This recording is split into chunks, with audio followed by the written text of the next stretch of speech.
Is this the end of Porsche as we know it?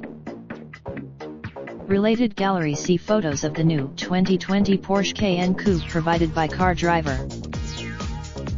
Anyone who can remember the smell of a 928's interior from the 1980s, or the eccentric vertical switches on the door of a 911, probably still sees Porsche as the aspirational brand of the people, a company that can sell $1 million car in the same showroom as a $55,000 car.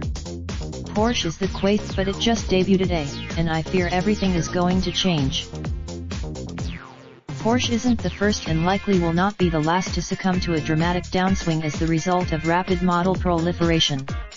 BMW led, developing a new car, no matter how small a variant, costs money, lots of money. Forget for a moment the first sign of questionable decisions at Porsche came a few months ago, when I got my first-hand account of. Not because I thought most 911 buyers pile on the very profitable options, and a cheap interior is one way to ensure that continues. But I am one of the, along with this cheapness introduced inside the 992's interior, Porsche spent money adopting adaptive cruise control for the 911 and a system to tell the stability control when there is too much water on the road. Options and added. I am not even going to get into the 992's digital instrumentation.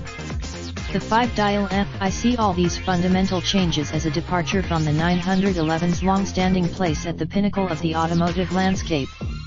The 911. After the 992 reveal, I thought an S replacement would be Porsche's Ouija board, but then happened my second sign.